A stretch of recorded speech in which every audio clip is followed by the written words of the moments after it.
नमस्कार, आपके साथ मैं हूं दीपशिखा और आप देख रहे हैं खबरें अभी तक। स्वागत करती हूं आपका हमारे खास कार्यक्रम कहानी कामयाबी की में, जहां के हर संस्करण में हम आपको मिलाते हैं एक ऐसी शख्सियत से जो आपको आपकी जिंदगी में प्रेरणा दे, कैसे आगे बढ़ें, किन बातों का ख्याल रखें और क्या हो जब आप निराश हो, कैसे अपने आप को संभालें और ये चीजें कैसे आपको आपके लक्ष्य तक पहुंचाएंगी।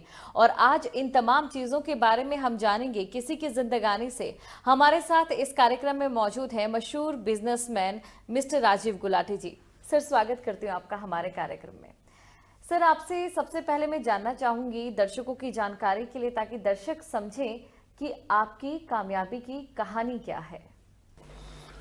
मैडम, मेरी कहानी, मैं पटौदी से बिलोंग करता हूँ और वहीं पर मेरी जन्म हुआ, वहीं मेरी स्टडी है, सब वहीं से पढ़ा। सरकारी स्कूल में जैसे हम पढ़े हैं, उसमें प्राइवेट स्कूल नहीं थे वहाँ पर हमने स्टडी की। और अप्रॉक्स 15-16 साल की उम्र में मैंने काम शुरू कर दिया था पापा के साथ। और पापा की दुकान थी हमारी, तो जिस टाइम मैं मैट्रिक में पढ़ता था उसी टाइम से वर्किंग शुरू कर दी, दुकान में बैठना उनके साथ में। और जो मैंने मैट्रिक के एग्ज़ाम भी दिए हैं वो इस तरह से दिए हैं कि सुबह 7 बजे उठना है, 6 बजे उठना, थोड़ा पढ़ाई करनी, 9 बजे पेपर देने जाना, 9 से 12 एग्ज़ाम होता था और 12 साढ़े 12 बजे ट्रेन पकड़नी और दिल्ली चले जाना। दिल्ली से अपनी दुकान का सामान भी लाना और कुछ मार्केट का सामान भी लाना। तो ऐसे मैंने 6-7 साल यही काम किया, ट्रेन में चलता रहा, ट्रेन का काम, मतलब सामान लाना, वर्किंग करना। बड़ा हार्ड वर्क रहा उस टाइम पे। कुछ ये भी मन में था कि कुछ लाइफ में कुछ करना है, कुछ आगे निकलना है। फिर धीरे धीरे करके हमने एक दुकान और खोली, पटौदी के अंदर काम शुरू किया। इन बिटवीन मेरी शादी भी हो गई बीच में। उसके बाद कुछ बीच में ऐसा कोई टाइम आया कि लाइफ में बहुत कुछ चेंज आया। जैसे कि मैंने अपनी लाइफ के अंदर गुड़गांव, पटौदी कुछ गाड़ियाँ चलती थी जो कि सवारियाँ ढोया करती थी, मैंने वो भी चलाई हैं गाड़ी, उसमें वो भी काम किया है। पर मेरे फादर ने हमेशा मुझे सपोर्ट किया वर्किंग करने में। इन बिटवीन मेरे छोटे भाई की शादी हुई, उनकी एक बिटिया हुई जो कि कुछ ज़्यादा ही बीमार थी पैदा होते ही। उस टाइम में बिटिया को इधर उधर अस्पताल में ले जाना, वर्क करना, उनके साथ रहना, तो मेरा बिजनेस वो भी जो शुरू किया था वो भी ख़त्म हो गया उस टाइम। वो मेरा लाइफ का चेंजिंग पार्ट था। उसके बाद मैंने 1 आध साल और स्ट्रगल करने की कोशिश की पटौदी में, पर सक्सेस नहीं हुआ, नहीं चल रहा था। तो मैं फिर 2002 के अंदर गुड़गांव आ गया। तो बहुत छोटे से मैंने पटौदी रोड पे एक दुकान ली थी और बहुत छोटे से वर्क से स्टार्ट किया। 350 रुपये किराया था दुकान का। वहाँ से मैंने काम स्टार्ट किया। बहुत ऐसे टाइम देखे हैं मैडम, जेब में 5 रुपये और 2 रुपये भी नहीं होते थे। कैसे ट्रैवल करना है, किराया जेब में नहीं है। पर मेरे फादर ने फिर मुझे सपोर्ट किया, करते रहो, कोई बात नहीं करेंगे। पहले 2-3 महीने के अंदर मैं एक बार फेल भी हो गया कि मैं काम नहीं कर पा रहा था। मेरे फादर ने फिर मुझे सपोर्ट किया, भाई बेटा तू कर दे, कोई बात नहीं, होगा। उनका हमेशा आशीर्वाद मेरे साथ है। तो उसके बाद यहाँ पर वर्किंग स्टार्ट की अपनी, गुड़गांव आके कंपनी बनाई, चलता रहा जैसे भी लाइफ के अंदर चलाया लाइफ को। मेरी बीवी ने बड़ा साथ दिया मेरा इस काम में। बहुत खुश हूँ अपनी लाइफ से मैं इस मामले में। मेहनत करने में कोई पीछे नहीं हटे मैडम। बहुत लंबा सफ़र तय किया गाड़ियों के अंदर, कभी कहीं जा रहे हैं, कभी उत्तराखंड जाना है, कभी हिमाचल जाना है। तो एक ही दिन के अंदर ही वहाँ से आके और इधर भी जाना, वर्किंग करना। सेल्फ ड्राइव किया करते थे, खुद काम किया करते थे। उस टाइम तो खैर गाड़ी बहुत बाद में ली है, 2006-07 के बाद तो गाड़ियाँ ली हैं। उससे पहले तो हम वैसे ही घूमते रहते थे। बस यही जीवन का साथ था, वर्किंग चलती रही और पूरी मेहनत से, लगन से काम किया, ईमानदारी से काम किया। बाकी सब भगवान की दया है, आशीर्वाद रहा। तो आपके इस जवाब से लगा कि आपने अपनी मेहनत पर भरोसा किया और पूरी लगन से आपने मेहनत की, चाहे ज़िंदगी में जैसे मर्जी उतार चढ़ाव आए, और आपने ईश्वर पर यानी कि भगवान पर, अपने कर्मों पर पूरा भरोसा रखा और इसी वजह से आज आप इस मुकाम पर हैं। लेकिन आपसे ये हम समझना चाहेंगे कि आपने बताया कि आपने स्कूल के समय से ही अपने बिजनेस को समझना शुरू किया। आज के समय में हमें मेंटोर्स की ज़रूरत पड़ती है कि हमें आगे फ्यूचर में क्या करना है। हमें बहुत ज़्यादा अपने करियर को लेकर ये कन्फ्यूज़न रहता है कि हम आगे क्या करें। बच्चे यूनिवर्सिटी जाते हैं, उसके आगे की फर्दर पढ़ाई फॉलो अप करते हैं, बावजूद उसके वो एमलेस होते हैं। तो उन बच्चों के लिए आप क्या कहेंगे? मैडम देखिए एमलेस मैं भी जिस शहर से जिस पटौदी से उसमें गांव था पटौदी, जब मैंने वहाँ पढ़ाई की अपने काम किया। आज तो सिटी मिनी सिटी कह सकते हैं, सिटी बन चुका है।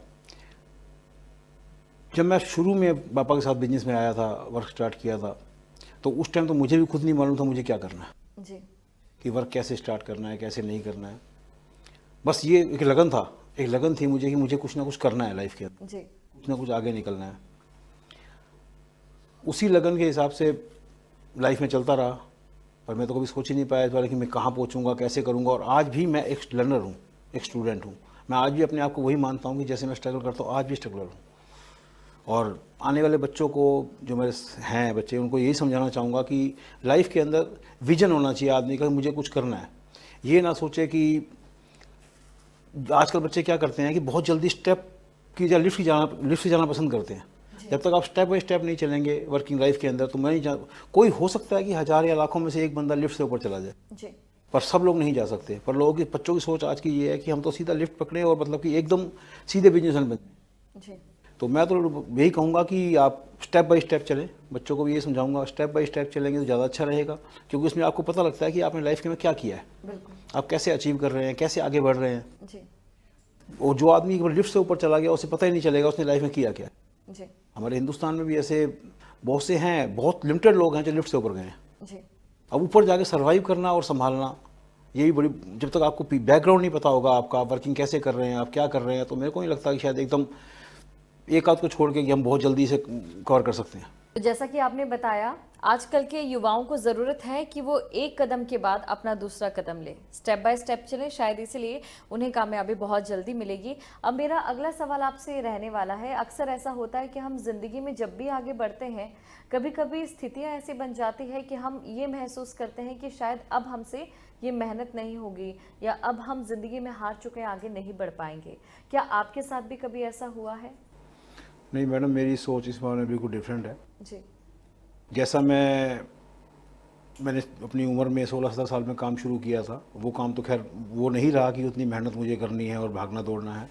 आजकल काम जो है स्मार्ट वर्क की तरफ जा रहा है। हम लोग अगर सोचें मजदूरी करके या उस टाइम स्ट्रगल करके, मानते हैं मेहनत करनी पड़ती है, पर कुछ मेहनत दिमाग से होती है और कुछ फिजिकल होती है। पर आज जिस स्टेज पे हम लोग हैं वो हम आज स्मार्ट वर्क की तरफ हैं कि हम स्मार्ट वर्क कर रहे हैं।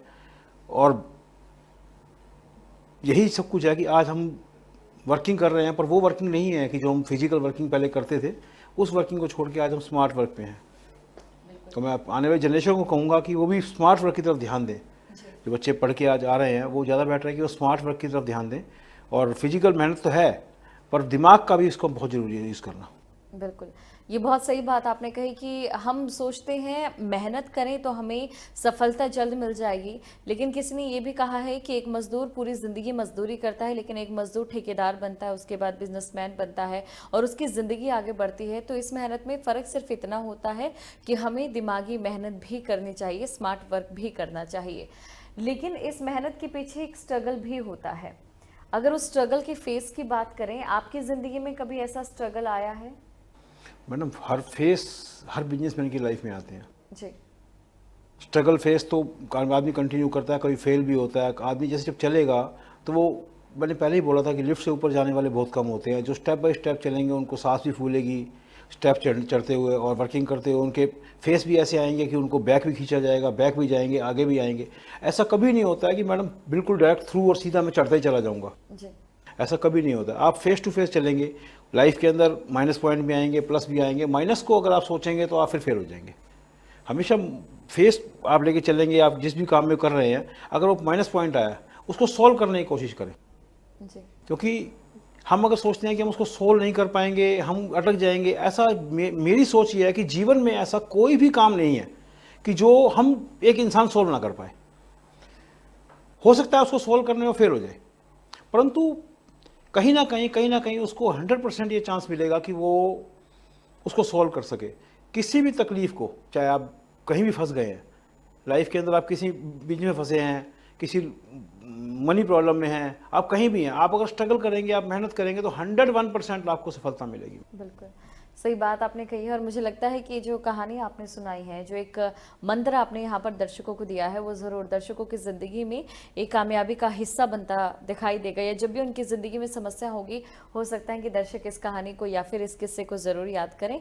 और जो आपने बताया कि कभी ऐसा भी समय आया कि जब आपका बिजनेस फ्लॉप हुआ, जी वो दिन आपने कैसे गुजारे? मैडम, जैसे मैं बताया आपको कि मेरे घर में कोई इशू था, मतलब कि मेरे भाई की बेटी हुई थी, उसकी तबीयत ठीक नहीं थी, उस टाइम पे काफ़ी स्ट्रगल रहा, 4-6 महीने में अस्पताल में भी रहा, और उस वजह से मेरा बिजनेस पटौदी एक बार देख तो जीरो हो गया था। मार्केट से जो पैसा आना था वो भी नहीं आया उस टाइम पे। फिर भी कोशिश करी उसको कंटिन्यू करने की, पर नहीं हो पाया।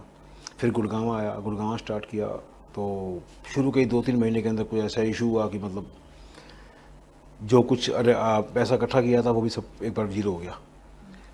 बस सिर्फ मेरे फादर का एक आशीर्वाद मेरे साथ, मेरी मदर, मेरे फादर ने जो आशीर्वाद दिया मुझे कि नहीं तू कर, बस उसके बाद मैडम मैंने लाइफ में ना फिर पीछे मुड़ के नहीं देखा। जो कहानी मैंने बताई है, मेरे फादर ने मुझे सुनाई, तो उसके बाद मैं पीछे मुड़ के नहीं देखा लाइफ के अंदर। फिर मैं चलता रहा, मुझे चलना है, जैसे भी चलना है मुझे चलना है जी। बाकी वो पार्ट ऐसा था, बस मैं बताया था पहले आपको कि जेब में शायद 2 रुपये भी नहीं होते थे, टाइम ऐसा भी आ गया था कि कहीं कुछ खाना है तो जैसे भी टाइम निकल गया, कोई बात नहीं, निकल गया टाइम निकालते थे उस टाइम बस। पर यह था कि पूरी मेहनत करते थे, पूरी वर्किंग करते थे। सुबह 7 बजे मैंने स्कूटर लिया था, उसमें 1-2-2.5 हज़ार रुपये का। तो सुबह 7 बजे 7:30 मैं घर से चलता था स्कूटर लेके, पटौदी से गुड़गांव आता था। गुड़गांव आके यहाँ से जो मेरा बिजनेस था वो जो ही सवेरे 10-11 तक मीटिंग करनी है वो करता था। फिर उसके बाद मैं दिल्ली जाता था स्कूटर पे, रात को 9 बजे 10 बजे गुड़गांव आता था। फिर यहाँ आने के बाद वो जो भी सामान लाया वो रख दिया यहाँ पर, उसके बाद रात को पटौदी जाना, 11-12 पटौदी पहुँचता था। फिर सुबह गुड़गांव आना, फिर वो जो मटेरियल था जिसको भी मेरा बॉर्डर से कंपनियों के थे वहाँ सप्लाई करना, सब कुछ करना, वो करता था। तो ऐसे ही लाइफ चलती रही उस टाइम पर। मैंने बस वो कहानी सुनने के बाद जो बताई है मैंने आपको, फिर मैंने पीछे मुड़ कर नहीं देखा लाइफ में, बस चलना है मुझे।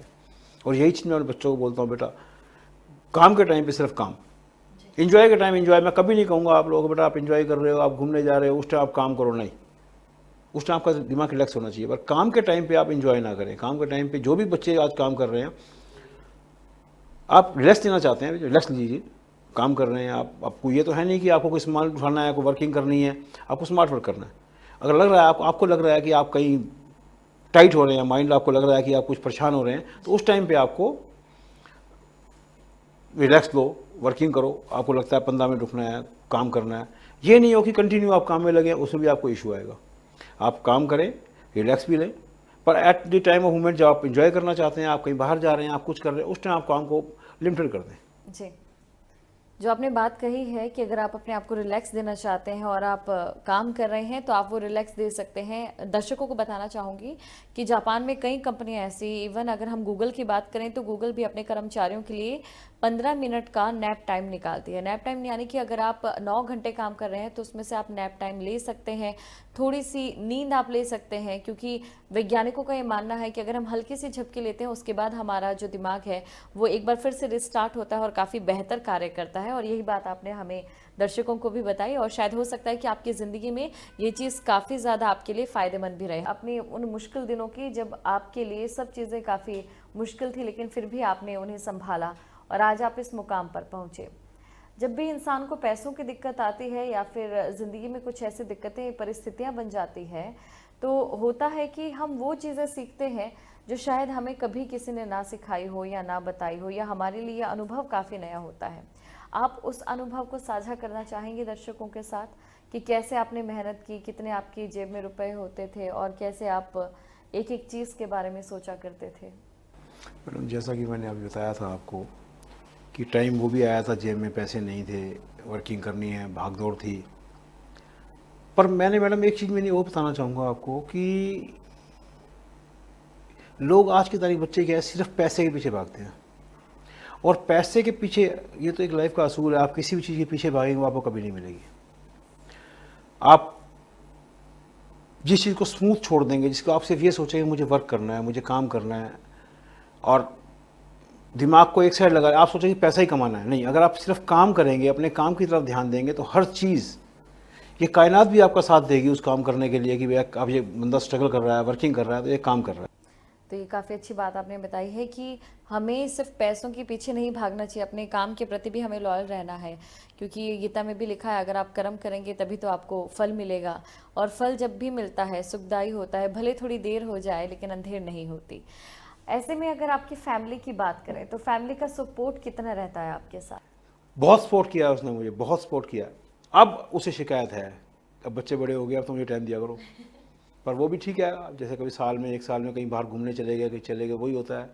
पर उसे होता है, अब वो कहती है कि नहीं थोड़ा टाइम मुझे दो भाई, कहीं शाम को चलो मेरे साथ। पर अब भी मेरे साथ वही है कि मैं रात को सुबह 9 बजे निकलता हूँ, 9:30 बजे घर से, और रात को पहुँचते पहुँचते भी कभी 10 बज जाए, कभी 11 बज जाते हैं। तो रेयर कभी चांस होता है कि कहीं जल्दी पहुँच जाऊँ और जल्दी चलो आज घूमने चले जाते हैं। जैसे उसने मुझे, होता है लेडीज़ को कोई बाहर घूमना है, मुझे शॉपिंग का शौक नहीं है एक्चुअली। जी।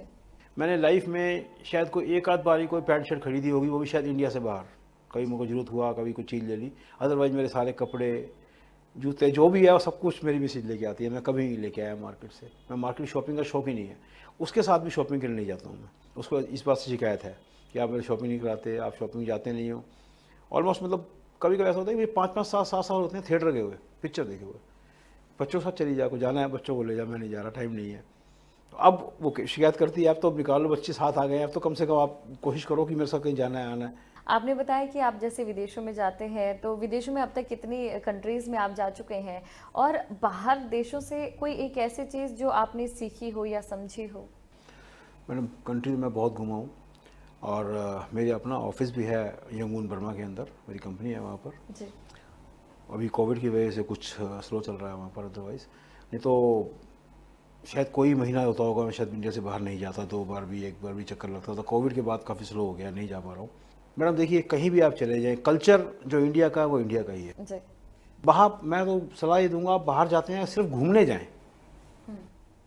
आप बिजनेस करते हैं, आप कहीं भी कर सकते हैं, कोई दिक्कत नहीं। आपको रहना है, जो कल्चर सबसे अच्छा है वो इंडिया का, रहने के लिए खाना पीना सब कुछ जो भी है।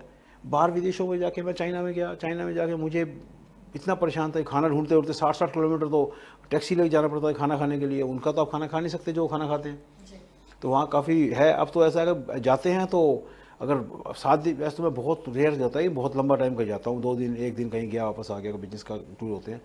अपना कोशिश करते हैं कि यहीं से कुछ पैकिंग कराएं और साथ ले जाएं और अपना खाना खा के वो रखें। और बाहर से और कुछ क्या सीखना है, बिजनेस आप कर सकते हैं, पर बिजनेस भी आज देखा जाए तो आज जो माहौल इंडिया में बना हुआ है, तो ऑल ओवर कंट्री से अच्छा बिजनेस इंडिया में है। बचपन की चीज़ों के बारे में आपसे समझना चाहेंगे, क्योंकि मुझे लगता है कि बहुत सारे दर्शक अपने आप को जोड़ भी रहे होंगे, उनकी ज़िंदगी में भी ऐसा पल आया होगा। बचपन में आपने कुछ ऐसी चीज़ें खाई होंगी जो शायद अब इस दुनिया से, या फिर कहें कि इस बदलते वक्त से शायद गायब हो गई हैं। जैसे लोग कहते हैं कि बचपन में राम लड्डू लोग बहुत खाते थे, वो पसंद था। वैसे आपके फेवरेट स्नैक्स बचपन के कौन से थे? मैडम स्नैक्स तो हमारे स्कूल के बाहर तो एक वो गोलगप्पे बेचा करता था, पंडित जी थे वो थे। और उसके अलावा सिर्फ ट्रॉफियाँ मिलती थी, क्योंकि पटौदी उस टाइम को बहुत बड़ा नहीं था, तो वहाँ पर यही चीज़ें मिलती थी। या कभी ये तो आजकल जो फास्ट फूड आ गए हैं, तो उस टाइम थे ही नहीं मैडम। जो मम्मी ने घर बना दिया वही खा लिया, नहीं तो मार खा ली। हम लोग, मतलब ये था, मुझे याद है कि स्कूल से आते थे तो बैग कहीं होता था, हम कहीं होते थे, घर में घुसते ही सिर्फ मम्मी ने बिठाना, रोटी खाओ भाई। रोटी भी कैसे खाते थे, मम्मी ने उठाया, रोटी पे मलाई लगा दी, चीनी लगा दी, उसको लपेटा और खेलते खेलते भागते भागते खा ली, ऐसा रहा। और शाम को सारे बच्चे, मतलब 4 बहन भाई हैं, तो चारों को एक साथ बिठा के आराम से खाना खिलाना मम्मी ने। जब थोड़ी सिस्टर बड़ी हुई तो सिस्टर ने खाना बनाना शुरू कर दिया। हम दोनों भाई शरारती थे, सिस्टर खाना बना रही है, हम शर्त लगाते थे बनाए कितनी बनाएगी उतनी रोटी खाएंगे आज। तो बहुत तंग करते थे उस टाइम पे, वो टाइम अलग था। बट वो याद, आज वो चीज़ें देख के ना बस सोचते हैं कि वो लाइफ अच्छी थी, वो लाइफ बहुत अच्छी थी। कोई ज़रूरत नहीं थी किसी पैसे की, किसी बिजनेस की, कोई नहीं, सिर्फ सिंपल लाइफ थी, पढ़ना, खेलना और टाइम पास करना, सो जाना। आपने बताया कि आपको किताबें पढ़ने का बहुत शौक है, और बचपन में आपकी सबसे पसंदीदा किताब कौन से रही है? मैडम उस टाइम तो हमारे पास वो लॉट पॉट और लंबू वगैरह, साबू लंबू, वही चलती थी उस टाइम पे। और बस वही कॉमिक्स वगैरह पढ़ा करते थे उस टाइम। जो कुछ थोड़े बड़े हुए तो कुछ नॉवेल्स वगैरह पढ़े। उसके बाद जब बिजनेस में लग गए तो मैडम ये सब कुछ छूट गया। क्या आपने कभी कागज़ से नाव बनाई है? बहुत बनाई है मैडम, कागज़ से नाव बनाई है, बारिशों के अंदर बहुत नावें बनाई हैं। वो कागज़ से जहाज भी बनाए हैं हमने तो। जी। आप अगर पुराने वक्त की बात करें और इस वक्त की बात करें तो आपने बताया कि आपको पुराना वक्त ज़्यादा बेहतर पसंद लगता था, लेकिन इस नए वक्त ने अब आपको क्या कुछ सिखाया है? मैडम आज की तारीख में लोगों के पास टाइम ही नहीं है। कीमत ही सिर्फ टाइम की रह गई है कि वक्त जो है, आदमी सुबह उठता है शाम तक उसको ये नहीं पता होता वो कब का क्या काम कर रहा है क्या नहीं कर रहा है। जब देखो हम लोग सुबह उठते हैं, बिजनेस अपने काम में जाते हैं, शाम तक हमें ये नहीं मालूम होता कि लंच टाइम कब है। लंच हम कभी 4 बजे कर रहे हैं, कभी 5 बजे कर रहे हैं, और मैक्सिमम हमारा स्किप हो जाता है लंच। कोई ना कोई मीटिंग चल रही होती है, किसी को मना नहीं कर सकते, और फिर शाम तक, शाम देखते हो तो शाम हो गई, रात हो गई। मतलब बहुत से लोग तो ऐसे हैं जो कहते हैं यार मेरा टाइम नहीं कट रहा, मेरा टाइम पास नहीं हो रहा। और हम ये कहते हैं कि यार हमें समझ नहीं आता टाइम क्यों नहीं पास हो रहा उसका। मोबाइल की दुनिया आ चुकी है, मोबाइल की दुनिया ने सब कुछ बदल दिया है, लेकिन अभी अगर आप खाली बैठे हो, वैसे तो आपने बताया आपके पास वक्त ना हो, तो क्या आप मोबाइल में फेसबुक या सोशल मीडिया एक्टिविटीज़ पसंद करते हैं? मैडम उसमें क्या है कि आज मोबाइल देखते हैं ना, बच्चों को क्या है कि मोबाइल में 2-2 3-3 घंटे ऐसे बैठे रहेंगे। जो सर्वाइकल का इशू बन रहा है आजकल, बच्चों के बीमारियां जो आ रही हैं, एक तो फास्ट फूड हो गया, फिजिकल एक्टिविटी है नहीं, और सारा दिन मोबाइल पे। छोटे छोटे बच्चे को देखिए मैडम आप, 3-4-5 साल के बच्चे को आज कोई भी फिजिकल कुछ नहीं है उसका, सिर्फ और सिर्फ उसका मोबाइल चाहिए, टैब चाहिए, लैपटॉप चाहिए, वही उनको करना है। कोई मदर फादर भी नहीं चाहते कि उसको खिलाएं, उसके साथ खेलें। क्यों? सभी इतना बिजी हैं, जॉब कर रहे हैं, सुबह आए शाम को, वो भी नहीं चाहते कि कुछ करना है हमें। थोड़ा फिजिकल एक्टिव बच्चों को टाइम निकालें। मैं आज भी सर कहूँगा कि जो मैरिड हैं, जिनके छोटे बच्चे हैं, वो बच्चों के लिए ज़रूर टाइम निकालें, थोड़ा बहुत, आधा घंटा 1 घंटा। जैसे हमारे घर के बुजुर्ग हैं वो तो उनको टाइम दे देते हैं, पर जो लोग बाहर से आके या सेटल हुए, उनके सब फैमिली साथ में नहीं है, वो बच्चों को टाइम नहीं दे पाते। वो एक बड़ा इशू होता है कि बच्चों का उसी हिसाब से माइंड डेवलप होता है, वो प्यार नहीं रहता बच्चों का माँ बाप के साथ। आने वाले टाइम के अंदर वो इशू रहेगा। क्यों? वो उनका प्यार किससे रहा? स्कूल की क्लास के बच्चों से। क्लास के बच्चे टाइम टू टाइम चेंज होता रहता है। 5th तक अलग स्कूल था, 10th में चेंज हो गया, 12th में चेंज हो गया, फिर कॉलेज चले गए, तो वो फ्रेंड सर्कल भी नहीं रहता। हमारे टाइम में क्या था कि हम एक ही स्कूल में पढ़ते थे और कंटिन्यू सरकारी स्कूल थे, और जहाँ शुरू से लेकर लास्ट तक एक ही फ्रेंड रहे हैं हमारे। और अभी क्या है कि हर 2-4-5 साल में मतलब थोड़ी इनकम बढ़ गई तो इसको स्कूल से इससे ग्रेड कर दो, वहाँ उसके फ्रेंड्स चेंज हो गए। तो वो यही कहूँगा कि बच्चों तक माँ बाप को ध्यान देना चाहिए इसमें। अगर बच्चों को आगे एक्टिव बनाना है और कुछ ध्यान देना है बच्चों की लाइफ के ऊपर, तो बच्चों को बहुत ज़रूरी है थोड़ा ध्यान दिया जाए। बहुत अच्छा लगा आपसे बातचीत करके, और मैं जानती हूँ कि दर्शकों को बहुत सारी चीज़ें सीखने को मिली होंगी। शुक्रिया हमारे कार्यक्रम में हमारा साथ देने के लिए। कहानी कामयाबी के इस संस्करण में फिलहाल के लिए इतना ही। अब मुझे दें इजाज़त और आप बने रहें खबरें अभी तक के साथ। जय हिंद।